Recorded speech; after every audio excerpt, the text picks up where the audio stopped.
Good day, everyone. My name is Steven Daniel, and I'm from L2 Icon. This charity premier initiative is co-organized by Legal Plus and L2 Icon. It is not only a charity drive, but also it is to raise awareness of the good deeds of the charitable organizations in our community. It is my pleasure today to welcome Mr. Leonard Chia, who is the president of Kuantan Animal Rescue and Education. Thank you for joining in today. Okay, good morning, Stephen. Good morning, everyone. Okay, Mr. Leonard, I'll go straight into it. Could you give us a brief history and introduction of your organization? Okay, the name of our organization is Kuantan Animal Rescue and Education. We started in the year of 2014 with the intention to provide shelter for the stray dogs and educate those dogs owners to the importance of nurturing their pet and along that we are also taking care of those dogs' well-being in the shelter and furthermore to promote the adoption drive. How many dogs do you have in your shelter? Yeah, for the moment we have almost 450 plus of dogs of all sizes. And where do you get these stray dogs from?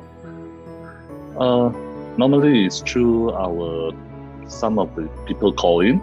They get our information from a Facebook page, and some local which they have our phone numbers.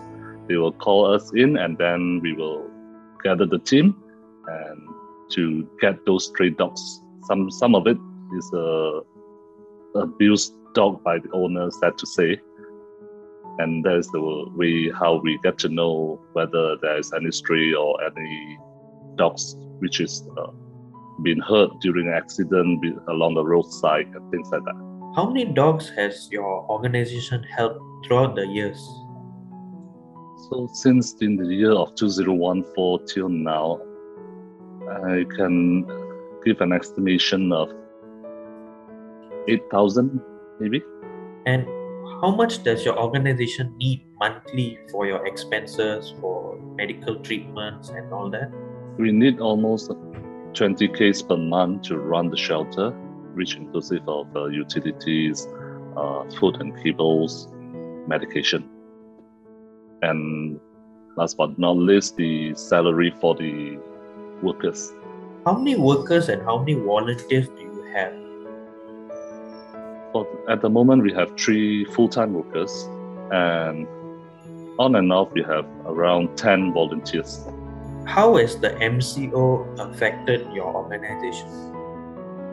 The MCO affected us in a way of donation.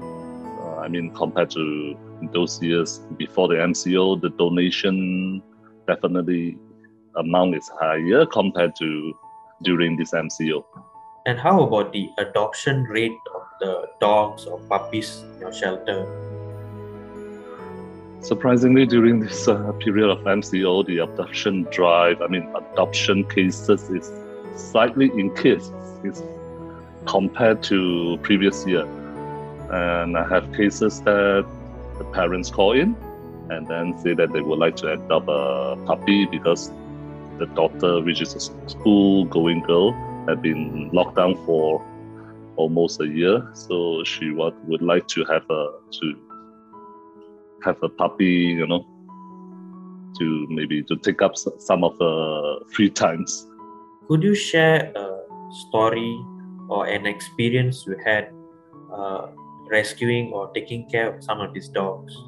Oh yeah, I have one of this incident, which is I got a call from my friend around 10:45 p.m. at night, and he said to me that there was a dog lying in front of his house gate, and the condition is quite bad because part of her ears, I suppose, she was involved in a fight, was being torn off, and the condition deteriorating. There's maggots and things like that. So I called one of my friends, and then both of us went to this house of my friend to pick her up, but I can sad to say it's quite smelly in a way. So we keep it in the house, and then both of us send her to the vet the next day. But somehow or other, is happy in the way she recovered, and now she's been in the house of my friend, which I asked him to go with me. So he finally adopted her. That is a happy ending. Happy ending indeed. Yeah. Sure, there are many dogs like that you rescued for your shelter as well. Yes. Lastly, what other areas does your organization need help in? Yeah, we need help definitely in the financial side of it, because since, as we all know, because of this MCO and the lockdown, a lot of the amount of donation has been decreasing. So I should say mainly in the financial side of it.